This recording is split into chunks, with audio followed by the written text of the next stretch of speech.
piece blows my mind.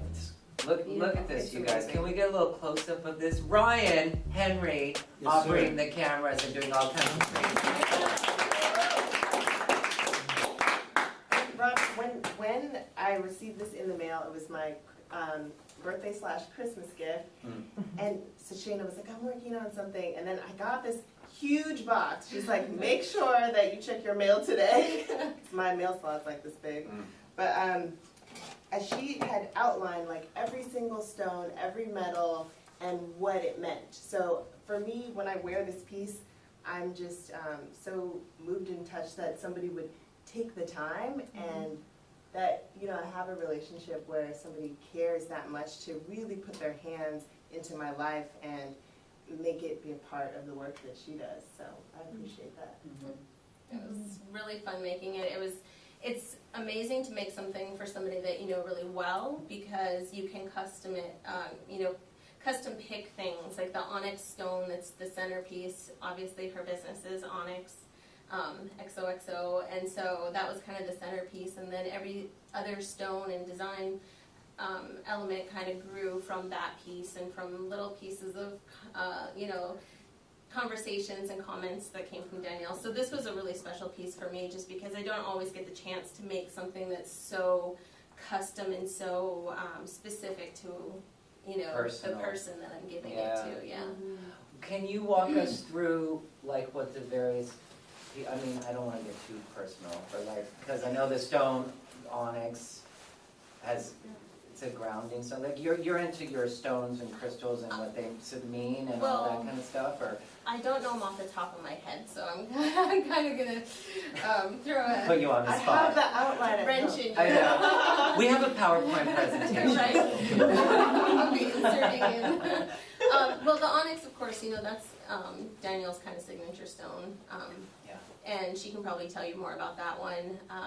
But the quartz crystals, they amplify this, powers of the other stones. The ones on the top here, I don't know if you can see them real well, but there's 3 little lines. Yeah, those are looking at sapphires. And then there's garnets on the sides of the quartz crystals. So.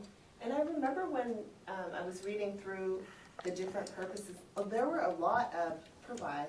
Is that a word? Purpose? Multiple purpose. Popeye? Multiple purpose. Multiple Popeyes. We'll have a glossary attached. The Afternoon Delight Dictionary.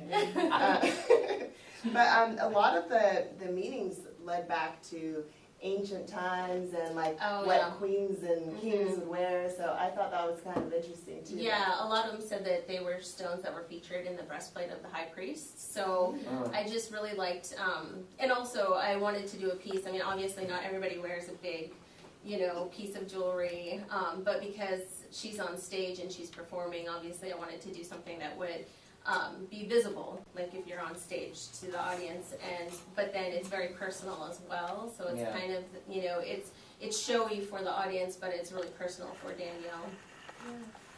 I think there's hope for mankind, quite honestly, because everyone is talking about how we're all doing something with a purpose in mind.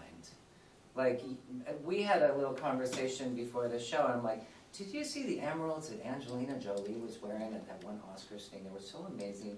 Would you be into like dressing celebrities? And you didn't exactly say, nah. You're like, no, but because your aesthetic is very sincere, roots oriented. She's very influenced by roots music, Americana music. I think music was kind of the stepping off point that sort of, you've also intersected your 2 passions, or more than 2, I guess, into products that resonate with her, and also the artist is being kept in mind as who that person is, not just as a product. Like, it's much deeper than that, and I think that's commendable. And you guys kind of have similar, because your music is like tribal soul, and then your roots kind of aesthetics, like it's very organic what you guys are both doing, and I don't know, maybe it's all those hours in the car together,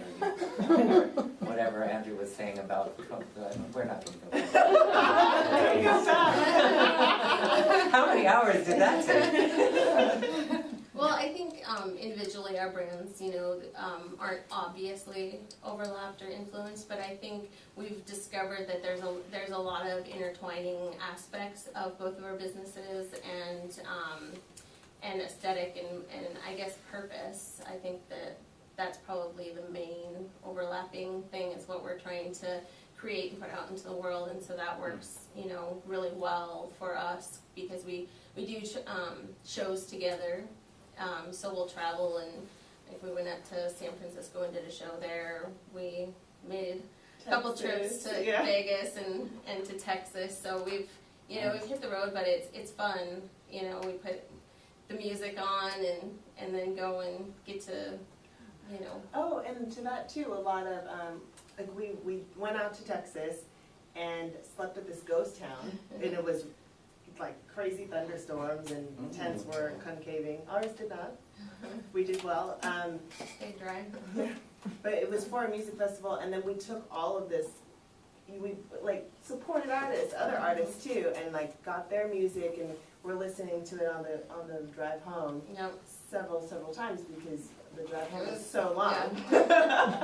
On the way Yeah, back to yeah. California. But it comes kind of full circle, which is really nice, I think. But so do you sell these at like Coachella, or is it trade shows? Do you go to music festivals and sell them to music fans mostly, or? I've done all different types of shows. The last couple of years I've been, going and doing local craft shows and craft fairs.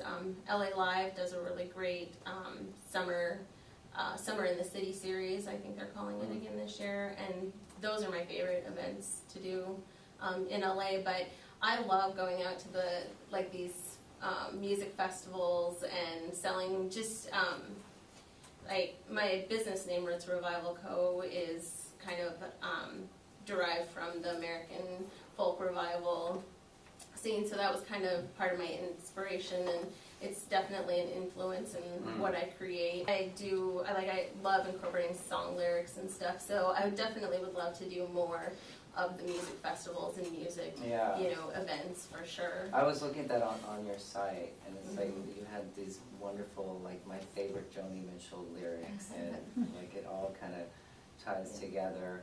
In addition to all of this amazing work that she does, Shana is launching a magazine, an online folk-oriented magazine. So music is really going to come front and center for you more. Can you tell us about that project? Last year I was doing like a smaller online zine, and I was featuring another brand, like a handmade brand, and then a musician, and then like an artist or whoever kind of inspired me at that time. And this year I was kind of wanting to change it up a bit, and so I decided that rather than doing the zine format, that I was going to turn it into an online music magazine. So it's going to feature artists and anybody that kind of has, like I'm going to have an outfitter section, so it'll feature people that are making apparel and jewelry and doing things that kind of either fit the aesthetic or stuff that companies that either outfit the bands or the fans or both. But it's going to be focused mainly on folk Americana, country, and bluegrass kind of roots music. So Oh my God. So and Have you heard Sarah's music? No, not yet. But oh my goodness. But I've just heard that she's also putting out a publication, which is really cool. Yes. So that's the thing. Like, talk about hats. Like, we're all doing all of these things, and I think it's great. It's just, we're in control of our own careers, and who knows where it's going to go. But at least we're doing what we love, and we're doing it with purpose. And like we were saying, we can leave something meaningful behind. you can find me, my business website is www.rootsrevivalco.com, and at Roots Revival Co. on Instagram. And then the magazine, which is called Revival, will be at revivalmusicmag.com, and also Instagram and Twitter at revivalmusicmag.com, sorry.